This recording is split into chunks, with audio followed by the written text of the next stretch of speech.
I don't know if you all heard that, but there's a recording in progress. Um, First of all, hello. I'm so excited to be here, and it's always a joy to be able to talk about Fiddler on the Roof, and what an honor to be a part of its illustrious history. Um, my history with Fiddler on the Roof, I think, like a lot of people, um, my relationship to and with it started with the soundtrack and the 1971 film, and then, of course, seeing several community theater productions of it in my hometown outside Detroit, Michigan. And then giving the world my Golda sophomore year of high school, where I was a formidable matron. Um, but it really was a significant event for me, and I think for my family, to see me participating in our family's history in such a significant way, even at 15 years old.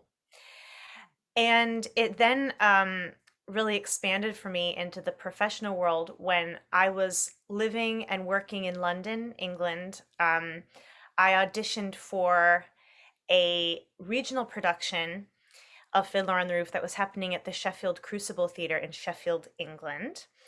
Um, it was just a winter job, and I was cast opposite Henry Goodman as Tevye, as Hodel, Tevye's second eldest daughter, the one who sings Far From the Home I Love and falls in love with Perchik, the socialist student, and she goes to join him in Siberia when he is sadly captured for his political activities. Um, and it was a hugely significant event for me as both an artist and as a person and as a Jewish artist and person. And that production made a really big splash out of town, and we were blessed to be able to transfer it to London's West End at the Savoy Theatre. And the entirety of that experience was about 2 years and change long, so a very significant part of my 20s. And was so, With that in that part for quite a while. yes, indeed, indeed, and was so significant, a part of my personal history, that it did inspire the writing of my novel After Anatevka, that charters what happens to Hodel and Perchik after the curtain falls. I even went to actual Siberia, you guys. Oh wow, Um, commitment. That's that's Sorry, Chelsea, I'm having trouble hearing you. Can you hear me now? Yes. You Sorry. gotta love that mic. I do. Okay. Wow. Well, I was just saying Siberia. That is method acting, method writing, and then some. Yeah, But it was a definitely a parallel. Sometimes you have to go on a geographic journey to complete something that's happening internally. I Um, and then agree. fast forward 7 or 8 years, in 2015, I was so lucky to be living and working in New York, in America, and on Broadway. And I was cast in the 50th anniversary Broadway production of Fiddler on the Roof, but this time as Tzeitel, Tevye's oldest daughter, who marries the tailor Mottel Kemzoil. And both of those were hugely significant parts of my life and of my career, and of my identity, certainly, as a Jewish artist. Well, I saw that revival on Broadway, and I have to say it was fantastic. Really loved Thank that. you. I'm curious. I didn't realize you had also played Golda at one point in your life. I mean, I would have had to dig way back into the reviews. yeah, the archives. Um, but I'm curious, just of those three major roles, is there one that you felt most drawn to, that you or really resonated with the most, or were you just happy to be involved regardless of who, you know? Of course. I think that's a great question, and I, obviously, my high school, the gifts I gave in high school, she says with a little bit of irony.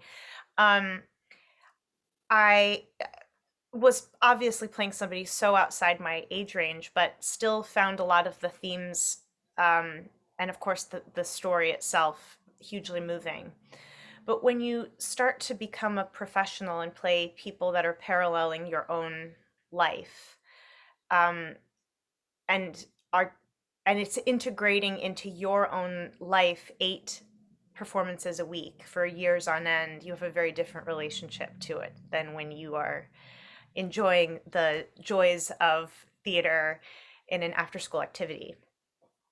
And I guess the way that I'll answer that is when I was playing Hodel, my father had very sadly passed away about 5 years prior to this when I had just turned 18 when my father died. Um, and I was not given the gift of a proper farewell with him. And I was a girl with so many dreams that had to go far away from home in order to fulfill them, by leaving my home in Metro Detroit and going away to college in the United Kingdom.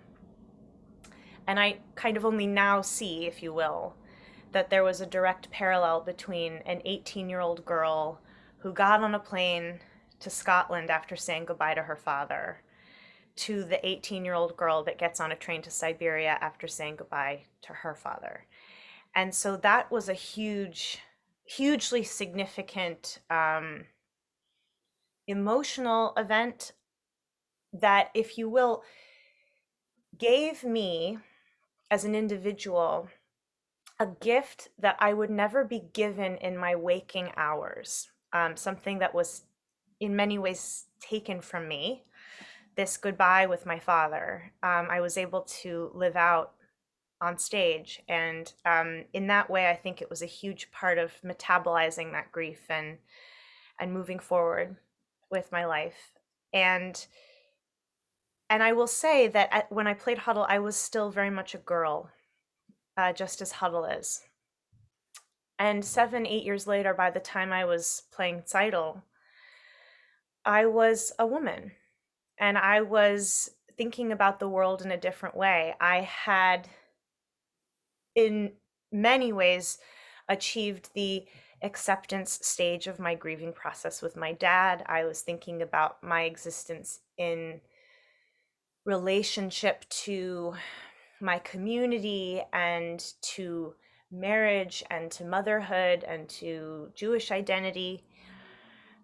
And in many ways, it put me in a place to ideally serve Seidel's story at that time. Um, and I will say, I didn't anticipate it, but I was incredibly moved to discover, if you will, that, when you experience losses, which I don't feel I need to explain to you or to everyone in the audience, grief and loss is a hugely universal experience. But one of the things I found surprising is that you almost think or assume that you will long for the missing people in moments of sorrow or hardship. But I found as time went on that you start to miss them in moments of joy and celebration much more when you go, oh, they should be here for this. Very true. It is. Um, and I think one of the things that I had wrapped my head around, if you will, that I thought, gosh, no matter how successful I ever become, how much money I ever make, um, I'll never be walked down the aisle by my father on my wedding day. And what I wasn't anticipating was for Fiddler to give me that gift as well as Tzeitel. Oh, that's So it was a hugely, it's given me so many gifts that my waking life will never afford me. And it's one of the beautiful things about being an actor is you get to live out so many lifetimes. And wow. That is so beautiful. Thank you for yeah, sharing thank that you. with us. You made me think of I think Carrie Fisher said it, or maybe she was quoting somebody when she said, "Take your broken heart and put it into art." Absolutely. I think that's true. And it's also about, I think, sharing the universality of a broken heart. It's not just about me and my pain and my loss. It's this opportunity to open your chest up and go, you too? Is this also about you and your existence? And as this film so beautifully articulates, it's one of the great joys of Fiddler that it speaks to every generation and every culture in an incredibly universal way that makes that culture and generation feel that they're being spoken to directly, and it's just an incredibly unique thing about the It piece. is, and I will quote you directly because it's one of my favorite quotes in the documentary. At the beginning, you say, "We have pieces of theater like this to remind us we're not alone in the world and in history." And I think Did I say that? That's smart of me. the proof is on film. Ah! Thank you for wow. Sometimes you're like, I guess I do know a thing or two. A thing or two. I think you do. I think you do. Well, I guess that could actually lead me into one of my other questions, which was just, and you answered. You said the Broadway revival was coming up as an anniversary, but if a show doesn't resonate, you don't make a revival if it's not, even if it's a big one. So just Yeah. what is it that you think about Fiddler on the Roof that really speaks to 2015, 2016 when this is starting up? Like what is it? Sure. It's so interesting because when we started rehearsing, we were sort of globally in the middle of this really staggering refugee crisis, and this concept of displaced people suddenly not feeling ancient anymore. There was so much media around um, all of these people across the planet that were in need of a home because their homes were no longer safe for them. And so many of the images that we were seeing in the media resonated thematically in the piece. But one of the things that was fascinating was that as the year went on, of course, we were dealing with a presidential election during the year as well. Very tense. And so it's almost as if the piece revealed itself to be relevant in new ways as that year churned onward, because 2016 was a really significant year. And I don't know, I'm not a historian, but I certainly feel that we are living in an era where every year that churns onward, I look back and go, will we ever think of a time that's pre coronavirus without context? Will we ever think of a world that's pre 2020? Will we ever think of a world that's pre 2016?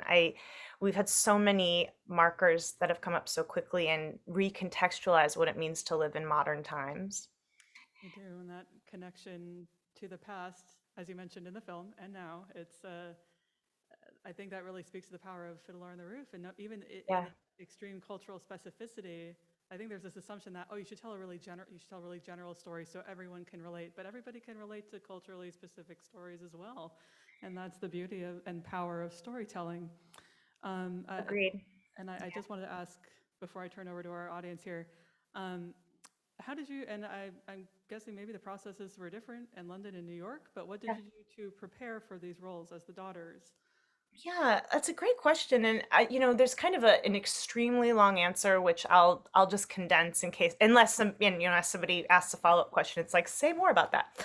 But I'll just say in terms of comparing and contrasting, there were a couple of things I think that your audience might find really fascinating. And I actually definitely also felt this in my last production of Indecent in London, which is that one of the things that's really endemic to Fiddler on the Roof is that even though it's based on original stories that were written in Yiddish pre-Holocaust by European Pale of Settlement Jews that had no concept of or relationship to America,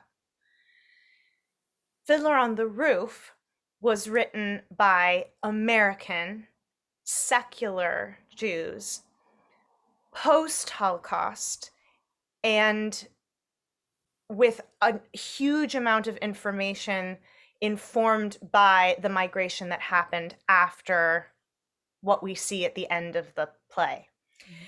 And in that way, there's something in the rhythm, in the comedy, and in its context that makes the piece come across as extremely American.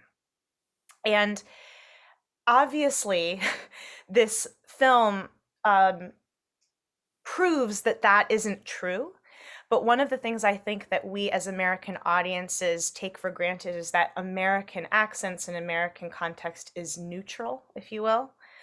And so when we were preparing it in London, there were a couple of things that I, as an American living abroad, had to awaken to, such as that this was not an American story.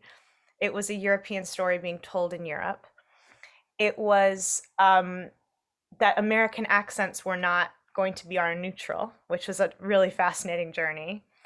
Mm. And also one we did with Indecent, fascinatingly enough. Um, and also that there's a very, very different Jewish community in London, Oh, and wow. it's heavily informed by the Second World War. Meaning that there's much less of a reform movement and much less of a fully assimilated secular understanding of Jewish culture in the wider culture. Um, it's much more insulated and kept in pockets of modern Orthodox and Hasidism in certain pockets of the United Kingdom. So people don't have a sort of everyday understanding. You would be hard pressed to find someone who's been to a bar bat mitzvah or even knows what it is. So there was a big learning curve in terms of the specifics of the piece itself. I But wouldn't have even that's, thought of that. Yeah. yeah, it was really fascinating. And then, of course, that said, despite the cast, I was one of only three Jews in that cast of 30. And of course, Oh, on Broadway, that ratio was almost the opposite, right? There were I'm really only sure. three Yeah. non-Jews. Um, and it was a really, really special production that I felt took the piece out of its original context and was able to look at it with fresh eyes and fresh perspective. And the person that was really having the lens ripped off of them was me as the American who had a relationship to the piece prior. Almost everybody had never even seen, heard of, knew anything about Fiddler on the Roof. It was really new to almost everybody I was in the company with. Wow. So that was it was huge, and I'll say that the accent journey was really fascinating. I can obviously go into more detail about it if somebody's interested. And I guess I'll say with the Broadway production, in a lot of ways, it felt like the piece was coming home, right? That it began on Broadway and we were back after 50 years. And there was something about it. I very vividly remember the very first public performance, the first preview, when the company came up from the back and those four chords of tradition, bum chunk, bum chunk, bum chunk, bum chunk, and we started singing tradition, and the entire 1,700 seat theater was scream clapping. Fiddler's back on Broadway, and it was Special. you just kind of go, I'm a fiddler on Broadway. Oh my god, like I'm a part of something. I'm a part of a chain of a history that began on Broadway, and here we are again. It was a very, very different sensation. Um, Oh, so wow. yeah, but a really, really incredible gift. And one of the things, should your audience be interested in this, both of those productions have cast recordings, so You you heard it here.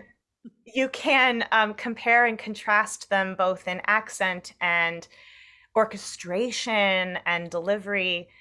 And you can hear pseudo English Alexandra and all American Alexandra back to back. So it's pretty interesting. Oh, that's fun. That's great. Well, speaking of our audience, if anybody's got a question for Alexandra about Fiddler or about her book, After Anatevka, Uh, go ahead and ask them, and all. You mean this book that I conveniently have sitting next to me? And that we have sitting outside the theater, by the way. And Yay. feel free to check it out from the library if you like. Yes. Please tell us more about the book. What exactly inspired you to write it, and in book form also? Oh, of course. I know I'm preaching to the choir because you are a library after all. Um, well, I'll say that I was always, as a young person, I was always a really voracious reader. So I do feel that my relationship to and with storytelling began very early with books. And again, I feel like I'm speaking to my people. If you're going to do a library talk, you're like, aren't books great? And everyone goes, yes. You're not like talking to people that don't get it. But ostensibly, as I grew up starting to really understand the nuance of why it's so sacred, that books are, I like to compare and contrast them to the world of theater, of course, because those are my two universes. But um, the beauty of the theater is that it was designed in ancient Greece to be consumed as well as created in society, in a group. It was created by a group of people for another group of people to be experienced live. So it's a social art form, right? Mm-hmm. And I think the beauty of literature, reading, and writing is that it's really its very natural artistic opposite. It is meant to be created and consumed in solitude. And there's an intimacy about that that is really unparalleled. I think for me, my experience with Hodel as a character started to feel like a dialogue with a version of myself that was frozen in time, and a very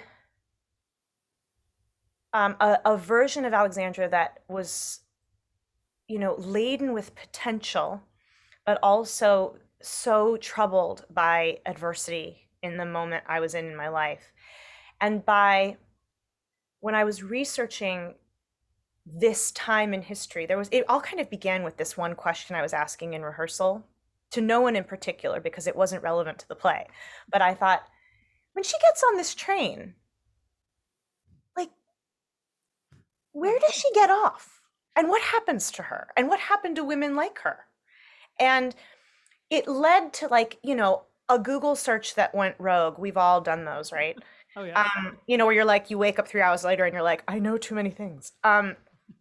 But really, what it revealed to me was that it was much less straightforward and harrowing and horrible than anyone would assume. You think, oh, she's going to get off the train, and sure, it's going to be a terrible prison, but she'll be there with Perchik and blah, blah, blah. And as Tevye says at the end of the musical, soon they'll be released and they'll turn the world upside down. They couldn't be happier. And Maybe not. And how very, very far from the truth that was. And ostensibly, in the broad answer is in assuring Hodel's future, I was in some ways securing and assuring my own. It's ostensibly a book told in 3 acts, told in a very specific format, where we learn about Hodel arriving in a holding prison in Omsk, which is where all first sendees were sent, right? So if you were a political prisoner or you were associated vaguely with one, you were sent to Omsk to be processed and then sent further on. And this proved to be much more complicated than it sounds. And that Hodel got stuck there, and that in learning how she's going to eventually get to Perchik, she goes into flashbacks to familiar characters in Anatevka that fill in the past, all kinds of scenes and information and the depth of descriptive relationship you can only get in literature. Those With were my all, favorite parts of the book. oh, thank you. I'll Mine be too. really It certainly was a real joy to create, and they buoy her, And we have a similar experience in the second act with Perchik, who's a character in the musical and in the original source material, the Shalom Aleichem stories, that we don't really know a lot about. We don't get a lot of detailed backstory about who Perchik is. Um, and I wanted to fill that out and create a real person rather than a caricature of like a Soviet student who's really handsome and hungry and with a great tenor voice. And I tried to do that and in many ways modeled Perchik after my father, who was Oh, wow. um, a civil rights attorney in San Francisco in the 60s and 70s, and a lot of parallels there with his ideals and Definitely. Definitely. the um, the things he faced and fought for, and I think in a lot of ways died for. And and that also in Huddle, I was able to create and understand and embody the devotion that my mother had to and for him as well, like really understanding in an adult context what their relationship was like. And then in the third act, they're reunited and it's like, how do they get out of here? How is it possible for them to escape this prison and move forward with their lives? And it's very, very much literature, but it's sort of, I would say, I would try to describe it. My aim was to have a creation somewhere between oral tradition and Russian literature. Shalom Aleichem meets Dr. Zhivago, and create a sort of sweeping love story, but also with a lot of really, really harsh historical realities that are devastating and hopefully are disturbing, but in a way that teach us in the historical fiction universe what women like Huddle did for the people that they love. That research is very evident in the book, and you got all the ingredients for a very powerful story. And I also really like the idea of taking, the characters that maybe don't get as much attention Yeah. in the story we all know, and saying, well, they had lives outside of that, so let's talk about that. Anybody else like to ask a question? Yes, you down in the front. In the film we watched tonight, someone talked about how one sees the film differently as a young person than as an older person. I was wondering how your perspective of the message of Fiddler has changed over the years. So, how has your perspective on Fiddler on the Roof and its messages changed from when you saw it maybe as a child versus when you were acting in it as an adult? That's a great question. First and foremost, I think that one's perspective of anything changes once you're inside it, right? So it's a very interesting, very interesting observation when you're an actor because anyone can be in the audience, funds and geography permitting, right? But we've all been in the audiences of plays and films and been able to observe a story in its entirety, but it's a very different experience to be inside a story serving one story arc, if that makes any sense. Oh, sure. And so I would say that, when I was a young person, I'll just go through it chronologically. Like when I was a young person, my first experience of it was of a very, very powerful story about Jewish people just like me. And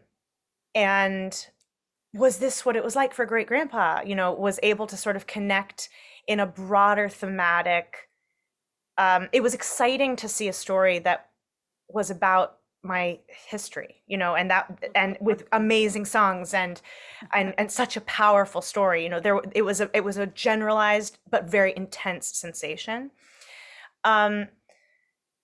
By the time I was serving, I like to use the word serving, not because I'm hoity-toity, but because I actually try to I really do feel like acting when it's at its height is a service job, and that the service is not to myself or my ego or my glory, and it's not even entirely serving the audience and their pleasure.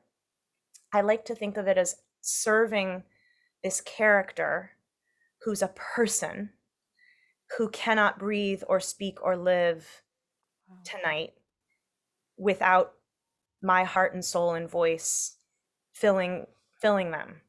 And in that way, it makes me feel humbled because Hodel needs me. And I have to bring my best self so that her story can be told. And in doing so, of course, I do serve my own integrity and I serve the audience because they get the very best version of not only Alexandra, but of Hodel, Tzeitel, etc. So when I'm in that position of service, I think what I felt with Hodel was the I think Harvey Fierstein, I think, makes this point in the film where he says, you know, when you're a young person, you're thinking, the world is changing, and why don't the older generations understand? And I have rights, and I have this and that. And I think I definitely identified with the firebrand um, youth perspective. And of course, of a young, specifically with Huddle, of a young woman discovering who she is and actively changing before our eyes. You know, she starts off with one perspective that's indicative of the limitations and smallness of her community. Not that there's anything wrong with that. Um, it's just very indicative from Matchmaker to the woman we leave on the train platform. And I think that my identity at the time was also parallel to that. And by the time I was serving Tzeitel, one of the things I think is really specific about the Model Tzeitel story, which I loved so much, is that, you know, at the very beginning of the musical, we sing the papas, the mamas, the sons, the daughters, and we learn about these four groups that make up the community. And yet the only characters that transcend those roles within the evening are Model and Tzeitel. We see them as daughters and sons, and they end up as mamas and papas. So we see them grow up and give birth to a child, and in our production, become pregnant with another child. And additionally, another thing that really kind of I was really awakened to playing Tzeitel was that every other character in the play, including Golda and Tevye, discover that they are in love or fall in love throughout the course of the evening. But Model and Tzeitel start in love. And they are fighting for something that they don't even have language to name, but it is life or death. And so it was a very, very different arc. And one thing I will say that I think is an interesting epilogue to this answer, which I think really directly speaks to what you're asking. When I was playing Hodel, and you can really see it in After Anatevka, that this was written by a Hodel, I really judged Tzeitel. I really harshly judged her and felt harshly judged by her. And I create an extraordinary tension between the two of them that seems irreconcilable in some way. And what was so interesting was by the time I was playing Tzeitel, I had so much to tell Hodel. You've so misunderstood me. You know, you don't understand. Things are so hard for her. You know, it's so hard to be the first. It's so hard. And I was able to go back to the manuscript that I had really completed prior to writing, prior to starting the Broadway production. I had long finished my first draft of the manuscript. And I was able to, in living out Tzeitel, go back, and it became, in a way, a dialogue not only between Hodel and Tzeitel, but between an older and younger version of myself. Oh, that's powerful. It was really interesting. Yeah. And I'm sure, by the way, I'm sure as I age into my marriage, and if I'm ever blessed to have children, I'm sure I will see all of the other perspectives that Anatevka offers as well. I don't doubt it, because that's Fiddler's power. And we'll see you as Golda someday. Golda 2045. We'll make it happen. Yeah. We have time for one more question. If somebody would like to, anybody would like to raise that hand? I see. Yep.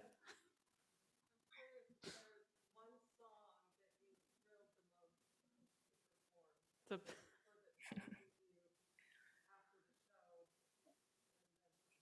okay, perfect final question. Favorite song that stays with you the most after you've performed it?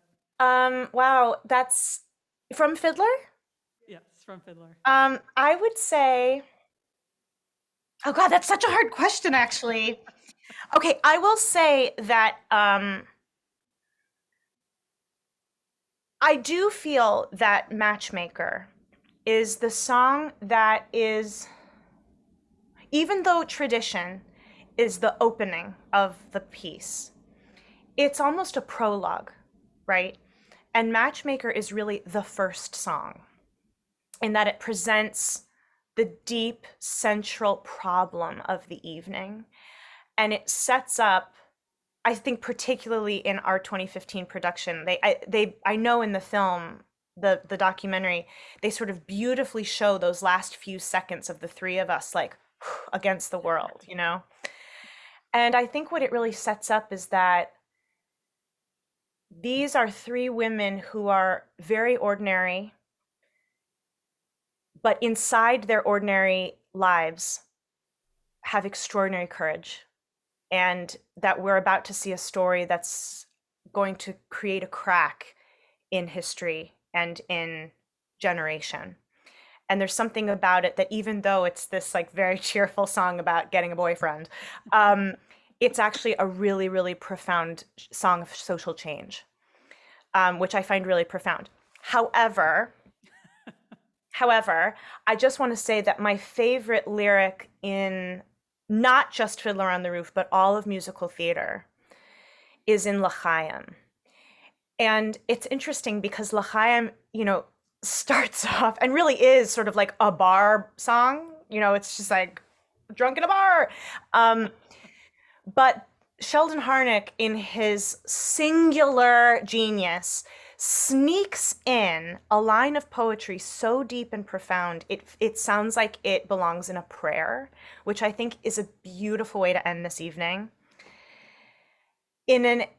Just like in 1905 Ukraine, we're in an era of extraordinary and unimaginable hardship. Unimaginable meaning we could not anticipate the things that we're enduring, just as the people of Anatevka couldn't. And in L'chaim, Sheldon Harnick provides the following lyric: God would like us to be joyful, even when our hearts lie panting on the floor. And I just feel like that is one of the most profound sentences I've ever heard.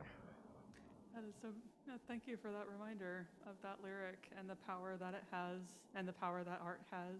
Thank you for, I know you said you serve the characters, but you certainly also serve people who get to hear you perform. So thank you so much for doing that. I'm so grateful that shows are coming back and we are able to experience communally these stories together the way that they were meant to be seen. So Alexandra, thank you so much for being here. Oh, thank you for having me. It's a joy. And